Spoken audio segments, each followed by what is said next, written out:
Okay guys, coming off the video where we talked about just starting shield size for when you want to start training sword and shield. Not to go with something too large, too small. We're going to do something similar with sticks, SCA sticks. So obviously there's advantages and disadvantages to the stick length that you choose, right? But again, just like shields, I will recommend you go with something middle of the line. So let me explain a few of the dynamics really quick in that the shorter the stick is, obviously the closer in you got to be.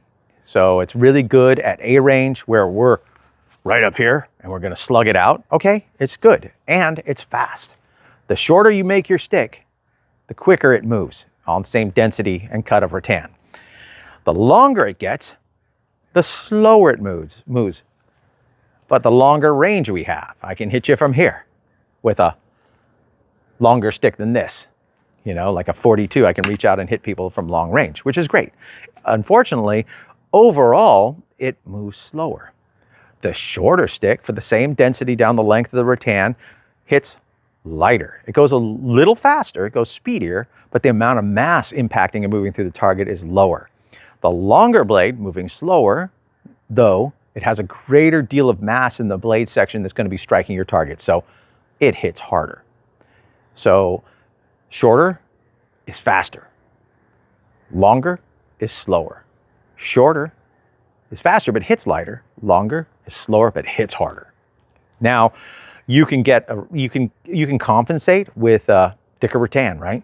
And it works. A shorter, thicker stick will still be faster than a long, thick stick, and it will still hit pretty darn good.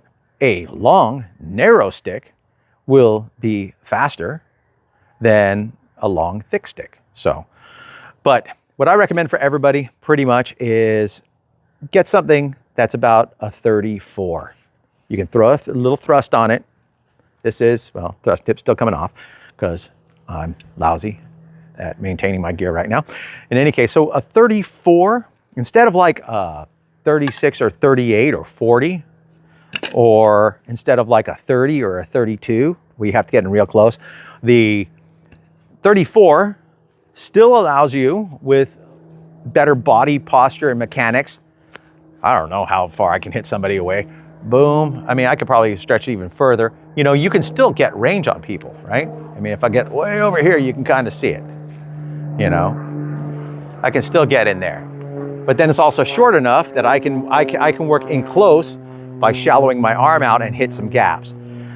The big thing is a longer stick, when somebody's in their guard, you know, they got their shield here, they got this guard, you have a really hard time shooting this gap with a longer weapon, shallowing into the face or wherever, because you can't cut inside the little triangles as well.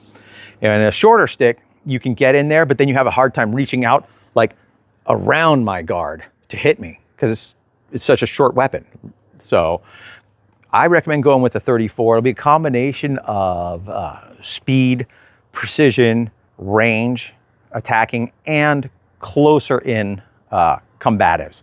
Now, it doesn't mean you stick with that forever. It means that that's what you should start with. You don't have to make it heavy. You know, you can go with a light one. I'm kind of a wuss right now because I did so much hammering the last few months with, you know, sledging out stuff that I got to recoup my tendons.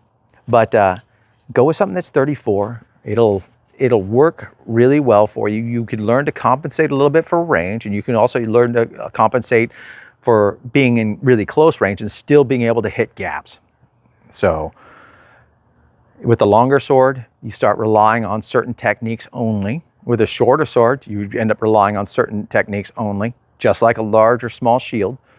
So pick something middle of the road, like I said, like a 34 with a thrusty on it, and roll with that. I used to roll with a 36, 37, and then I went and trained for a couple of weeks with some guys up in Northern California, some of the Dukes up there, and even these guys who were like winning crown after crown after crown, big, you know, 6'4" or whatever, was using like a 34. I'm all like, really? And yep, and super great at hitting all those gaps and being super precise. I'm all like, okay, that's some insight. This was like 25 years ago, 20 something years ago. So go with something middle of the line.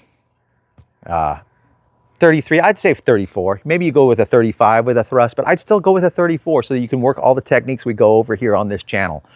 And then, like I said, expand out to using other stick lengths in the future. Remember, it's super important whether or not it's a shield or your stick length, you need to not only be able to use a specific size, shape, style of shield or sword.